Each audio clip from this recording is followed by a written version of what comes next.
Hi everyone, George here. Today I'm going to show you one of the most ingenious visualizations in all of project management, the fever chart. Eli Goldratt invented the original fever chart in the 1980s. It's so intuitive that anyone can understand how a project is doing in less than a minute. But Goldratt's method was complex to apply and limited to one project management technique. Today's video will show you a fever chart that's easy to use and works with just about any project management method.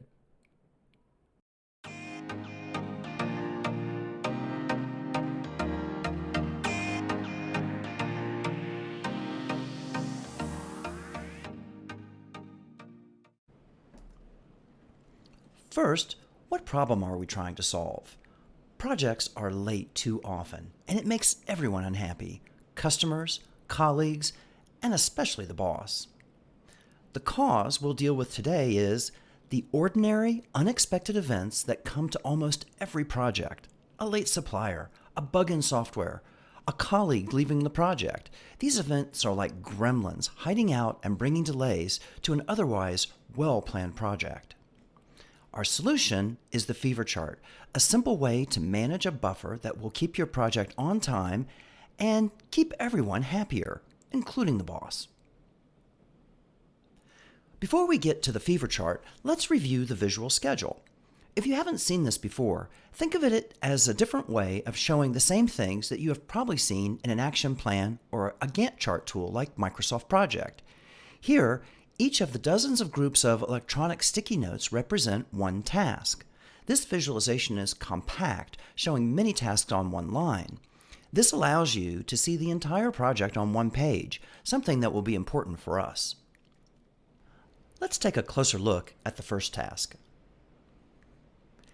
Each task has a name written on the stickies, an owner on the left, and the width represents how long the task is estimated to take. This task runs from January 7th to a few days past February 4th. Let's talk about how we decide how much time to allow for a task. If we were doing something over and over, like making a part in a factory, we could just time someone and use that. But tasks and projects rarely repeat exactly. You need an expert to estimate the time, and that's normally the person who will own the task. In this example, test plan complete, we'd probably ask Ethan. Here, Ethan has estimated about 3.5 weeks, but probably Ethan added a little buffer in case something goes wrong. Adding buffer is human nature. Most of us do it and we're hardly aware of it. So, while we allocated 3.5 weeks, this task probably needed less time, perhaps 2.5 weeks. Putting buffer in one task makes perfect sense. The problem is each team member is doing that in every task, so we wind up having little bits of buffer distributed throughout the project. Unfortunately, distributed buffer brings two common types of waste. The first is the student syndrome, the natural tendency to start work at the last minute, the way a student might wait until the night before a paper is due to start writing. Let's say we allotted 1 month for a task that requires just 1 week.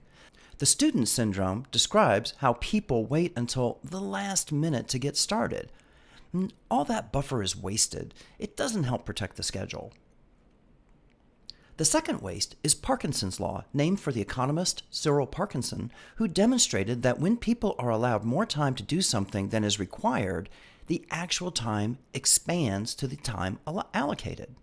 For example, let's say you need 3 supplier quotations to finish a task, and you get them quickly. Rather than completing the task early and moving on to the next thing, you might get a couple more, just to be sure, perfecting something that was good enough already.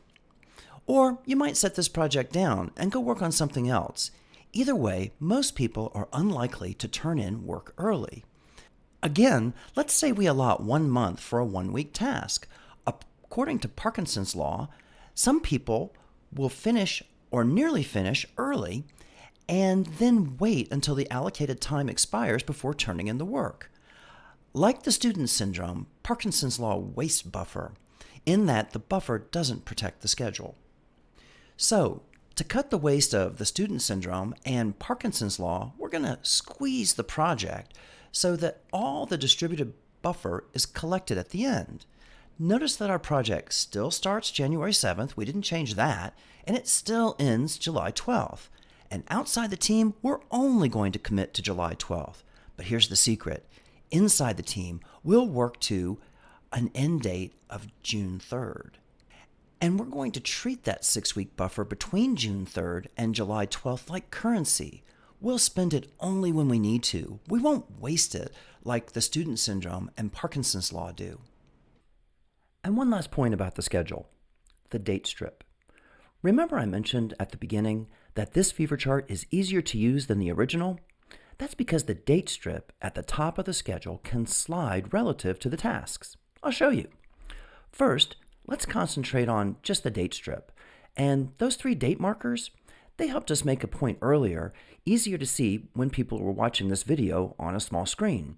They're not part of the technique, so let's take them out too. Now, notice the date strip sliding. Move it to the left to show buffer being consumed. Move it to the right to show buffer being restored. Of course, this is easy if you're using an electronic schedule like this, but you can do it on a physical board too. Just make the date strip out of a rigid material like cardstock or a yardstick. We'll come back to the sliding date strip in a moment. So, let's build our fever chart for this project. You don't need a complicated tool. You can draw it on paper or create it in Excel. Just draw a rectangle with a height equal to the buffer and a width equal to the full project schedule. And then draw a line from the lower left to the upper right. Above that line, we are burning buffer too fast. Just below it, and that's the buffer burn we expect. Well below it is where the project buffer is burning slower than expected. Now, every day or so, we're going to update this chart, and each time the buffer goes in the red, it's a clear call to action. And that's it. Now that we've discussed how to build a fever chart, let's talk about how the team can use it. We start by completing a day of work. At least we think we've completed a day of work, but there might be a hidden delay. So we're going to set aside 10 to 15 minutes each day for the team to search yesterday's work for one of those hidden gremlins. Step 1. Spend 5 minutes to update progress bars in all active tasks. Each team member draws a line through a task equal to their estimate of how much of that task is complete. Step 2. Slide the done flag to the right as much as the least complete task allows. Here, Ethan thinks the test plan is about halfway done, so it's the least complete task. The done flag moves to the right until it's equal to the test plan completion. The third step is what makes this fever chart so easy to use. It's where we move the date strip to show buffer consumption. Simply slide the date strip so today's date lines up with the done flag.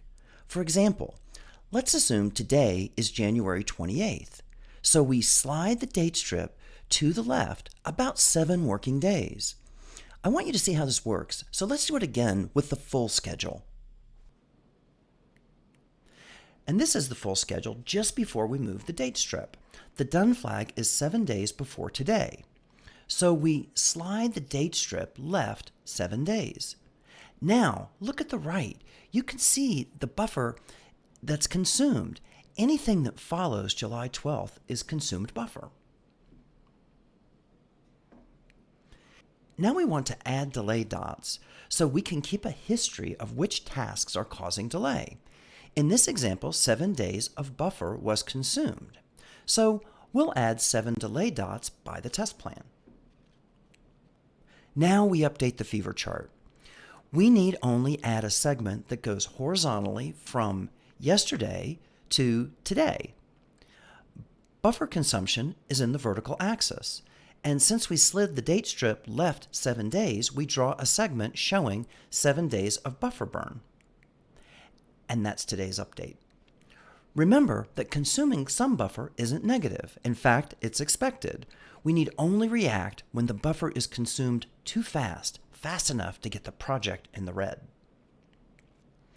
At this point, if the fever chart is outside the red, there's no need for action, so we would end today's meeting. But if it's in the red, as this project is, it's time to act. we need to recover enough buffer to get out of the red, for example, getting help from outside the team. Here we'll call this running a play. Picking the right play is hard. There's no substitute for experienced project leadership and deep domain knowledge, and it may take more time than you can afford in the daily meeting, but fortunately, it usually doesn't require the full team. So if the full team cannot resolve the issue in a few minutes in the daily meeting and then pull together the necessary people to dig in deeper, it's important to keep the daily meeting at 10 or 15 minutes. Let it bloat and some of the team will likely start missing. And that's the process. 6 steps. The first 5 expose the hidden delay, and we run a play to contain that delay. Finally, a few words about the Playbook, which is just a collection of the plays the team knows. Ideally, they would be written down, but more often they're informal, built on years of experience. The Playbook is usually short. There just aren't that many options to recover schedule slip. 4 plays that just about every team will use are: increase focus. Ask team members to make this project their top priority until it comes out of the red. Get help from outside the team or even outside the company, such as hiring a consultant for a few months. Relax a non-critical requirement, something that can be delivered after the main commit date without doing much harm. And when the team cannot find a way to recover buffer, renegotiate the schedule with the boss. This is never a good option, but it beats leaving the project in the red. So there's always a way to get a project out of the red. And good leadership demands that you do it quickly, or the team will habituate to being in the red. You'll forfeit the sense of urgency that being in the red should bring, and that's the real power of the fever chart. I hope that you can see the power of the fever chart, how it focuses the team on resolving issues quickly and keeping projects on time. I've used it and it works. I've watched project teams go from rarely delivering on time to 85% on time. And they did that with improved project quality and increased employee engagement. The fever chart is a great example of lean thinking in knowledge work. If you'd like to see more about the fever chart and many other topics in lean thinking for knowledge work, please see Improve, the next generation of continuous improvement for knowledge work.